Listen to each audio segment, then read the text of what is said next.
আসসালামু আলাইকুম রহমতুল্লাহ। এ তো দেখি পুরো অঙ্গ জুড়ে রঙ্গ, মানে পুরো অঙ্গ জুড়ে রঙ্গ। কত রঙ্গ দেখালি রে বন্ধু, কত রঙ্গ দেখালি।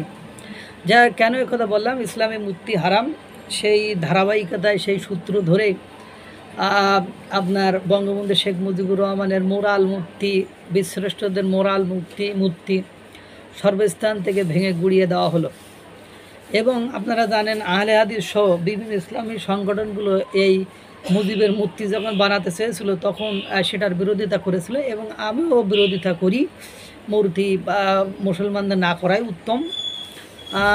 কিন্তু দুর্ভাগ্য হলো সত্য যে জামাতে ইসলাম ইসলামিক শাসন কায়েম করবেন, ইসলামিক স্টেট কায়েম করবেন, তারপরে শরিয়া আইন অনুযায়ী দেশ চালাবেন, তাদের জন্য প্রয়োজনে 3 দিনের জন্য মূর্তি হালাল হয়ে গেছে। এটা দেখলাম এক উপস্থাপিকা ঢাবির সভাপতিকে প্রশ্ন করছে, আপনারা যে 36 জুলাই অনুষ্ঠানে 3 দিন ব্যাপী অনুষ্ঠান করার জন্য মূর্তি বানালেন, তো এটা কি হালাল হয়ে গেল? তো ফার্স্ট ল্যাঙ্গুয়েজটা ছিল না, আমরা মূর্তি বানাইনি বা আমি দেখিনি। পরবর্তীতে উনি বলছেন, এই যে রিক্সাওয়ালাদের মূর্তি ওখানে বানালেন, এটার কি হলো? কয় আমরা ওটা চিত্র ফুটিয়ে তোলার জন্য 3 দিনের জন্য বানিয়েছিলাম, আর 3 দিনের পরে আমরা ওটা ভেঙে ফেলেছি, গুড়িয়ে ফেলেছি।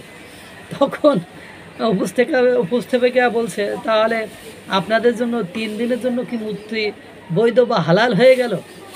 মানে এই হলো অবস্থা। এই SM ফরহাদ, মানে এই যে সভাপতি ফরহাদ সাহেবের একটা লেখা আমি এক জায়গায় দেখলাম, সত্য কিনা বুঝতে পারছি না।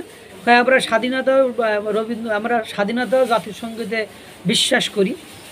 তা মানে স্বাধীনতা জাতীয় সঙ্গীতে যদি বিশ্বাস করেন, 36শে জুলাই পালন করতে যে কর্মসূচি পালন করলেন, কোনো সময় তো আমরা মুক্তিযুদ্ধ স্বাধীনতা দিবস 26শে মার্চে ওই ধরনের কর্মসূচি আপনাদের দেখিনি। আর 2 নম্বর কথা, আপনারা সোহরাওয়ার্দী উদ্যানে বিশাল এক সমাবেশ করলেন, সেখানে গীত গাইলেন, নাটক করলেন, ব্যঙ্গ নাটক করলেন, বিদ্রুপ নাটক করলেন, কত কিছু করলেন, কিন্তু জাতীয় সঙ্গীত তো গাইতে দেখি নাই, জাতীয় পতাকা তো উত্তোলন করতে দেখি নাই।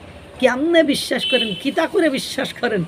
আর কত রঙ্গ দেখাবো, যত অঙ্গ তত রঙ্গ, দেখতে থাকি। আল্লাহ তাআলা সকলকে ভালো রাখুক, সুস্থ রাখুক। আসসালামু আলাইকুম রহমতুল্লাহ।